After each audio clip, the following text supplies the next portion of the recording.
Namangan shahri merganlik sporti bo'yicha shiddatli bahslarga mezbonlik qildi. Mustaqilligimizning 35 yillik shodiyonalari oldidan yoshlar o'rtasida o'tkazilgan pnevmatik quroldan o'q otish bo'yicha O'zbekiston chempionati keskin va murosasiz bahslarga boy bo'ldi. Hozir shu haqda.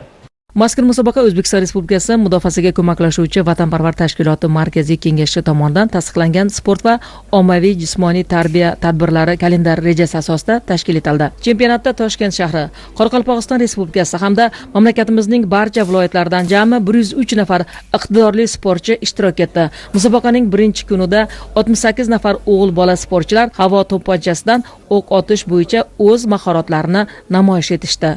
Bugun Namanganda bo'layotgan O'zbekiston musobaqasida Andijondan qatnashyapmiz. O'q otish sporti bilan 2 yildan beri shug'ullanamiz. Biz 60 dan 30 ta meshenga otamiz. Bu sport turida diqqatni jamlab, nishonga aniq olishni talab qilinadi.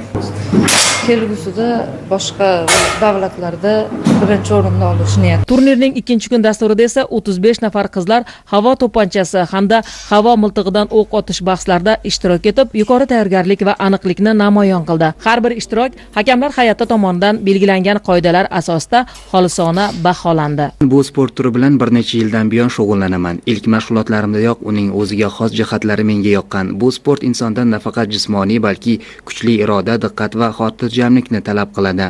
Bugungi musobaqada men ham har bir sportchi kabi munosib natija qayd etib, jamoamiz sharafini himoya qilishni maqsad qilganman. Eng asosiysi o'zimning shaxsiy natijamni yaxshilash va to'plagan tajribamni yanada boyitishdir. Musobaqa yakuniga ko'ra umumjamoa hisobida Toshkent viloyati jamoasi faxrli birinchi o'rinni qo'lga kiritdi.